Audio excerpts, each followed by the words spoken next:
ನಮಸ್ಕಾರ. ಮದುವೆ, ಮಧುಚಂದ್ರ, ಮರ್ಡರ್, ಈ ಮೂರು ಮಗಳ ನಡುವೆ ಮತ್ತೊಂದು ಮ ಇತ್ತು, ಅದು ಮಂಗಳ ದೋಷ. ಅಷ್ಟಕ್ಕೂ ಈ ನಾಲ್ಕು ಮಗಳ ನಡುವೆ ಏನು ಸಂಬಂಧ ಅಂತ ನಿಮಗೆ ಅನಿಸ್ತಾ ಇದೆ? ವಿಷಯ ಇದೆ. ಇಡೀ ರಾಷ್ಟ್ರದಲ್ಲಿ ಈಗ ಸುದ್ದಿಯಲ್ಲಿರುವಂಥ ಒಂದು ಮಧುಚಂದ್ರದ ಮರ್ಡರ್ ಮಿಸ್ಟ್ರಿಯನ್ನು ನಿಮ್ಮೆಲ್ಲರಿಗೂ ಕೂಡ ಗೊತ್ತಿರಬಹುದು, ನಿಮ್ಮ ಗಮನಕ್ಕೆ ಕೂಡ ಬಂದಿರಬಹುದು. ಅದರ ನಡುವೆ ಈ ಮಂಗಳ ದೋಷ ಎಲ್ಲಿಂದ ಬಂತು ಅಂತ ನಿಮ್ಗೆ ಅನಿಸ್ತಾ ಇರ್ಬೋದು. ಹೌದು, ಸೋನಮ್ ಎನ್ನುವಂಥ ಯುವತಿಗೆ ತನಗೆ ಮದುವೆಯಾಗುವಂಥ ಹುಡುಗ ಮದುವೆಯಾದ ಕೆಲವು ದಿನಗಳ ನಂತರ ಸಾಯ್ತಾನೆ ಎನ್ನುವಂಥ ಒಂದು ನಂಬಿಕೆ ಬಂದಿತ್ತು. ಅದನ್ನು ನಾವು ಮೂಢನಂಬಿಕೆ ಹೇಳ್ಬೋದು, ಅಥವಾ ಜಾತಕವನ್ನು ಅತಿಯಾಗಿ ನಂಬಿದಂಥ ಪರಿಣಾಮ ಇರಬಹುದು, ಅಥವಾ ಎಲ್ಲೋ ಒಂದು ಕಡೆಯಲ್ಲಿ ತನ್ನ ಮೊದಲ ಮದುವೆಯಾಗುವಂಥ ಗಂಡನ ಮೇಲಿರುವಂಥ ಪ್ರೀತಿ ಅಂತ ಅಂದ್ಕೊಳ್ಬೋದು. ಒಟ್ಟಿನಲ್ಲಿ ಅವಳಿಗೆ ಅನಿಸ್ತಾ ಇತ್ತು, ತನಗೆ ಯಾರಾದರೂ ಮದುವೆ ಆದರೆ ಆತ ಸಾಯ್ತಾನೆ, ತನಗೆ ಮಂಗಳ ದೋಷ ಇದೆ ಗ್ರಹಚಾರದಲ್ಲಿ, ತನ್ನ ಜಾತಕದಲ್ಲಿ ಅಂತೇಳಿ. ಹಾಗೆ ಅವಳು ಒಂದು ಪ್ಲ್ಯಾನ್ ಮಾಡ್ತಾಳೆ. ಯಾಕಂತ ಹೇಳಿದರೆ ಅವಳಿಗೆ ಒಂದು ಲವ್ ಇತ್ತು. ಆ ಲವ್ವರ್ ಸಾಯಬಾರ್ದಲ್ಲ, ಅದಕ್ಕಾಗಿ ಅವಳು ಬೇರೆ ಒಬ್ಬ ಯುವಕನನ್ನು ಮದುವೆಯಾಗಿ ಅವನನ್ನು ಸಾಯಿಸಿ ನಂತರ ಲವ್ವರನ್ನು ಮದುವೆಯಾಗುವಂಥ ಎಲ್ಲ ಪ್ಲ್ಯಾನ್ ಮಾಡಿಕೊಂಡಿದ್ದು.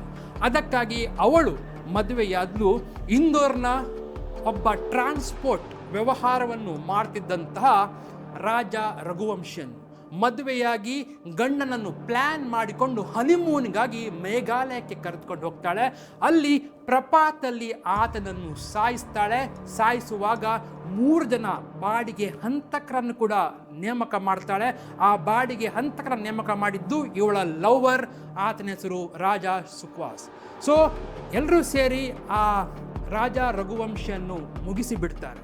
ಅದರ ನಂತರ ಈಗ ಇವಳು ಅಂದ್ಕೊಂಡಿದ್ಲು, ಆರಾಮವಾಗಿ ಯಾರಿಗೂ ಗೊತ್ತಾಗುವುದಿಲ್ಲ, ತಾನು ತನ್ನ ಲವ್ವರನ್ನೇ ಮದುವೆ ಆಗ್ಬೋದು, ನನ್ನ ಮಂಗಳ ದೋಷ ನಿವಾರಣೆ ಆಯಿತು ಅಂತೇಳಿ. ಅವಳ ಮಂಗಳ ದೋಷ ನಿವಾರಣೆ ಆಯಿತಾ ಗೊತ್ತಿಲ್ಲ.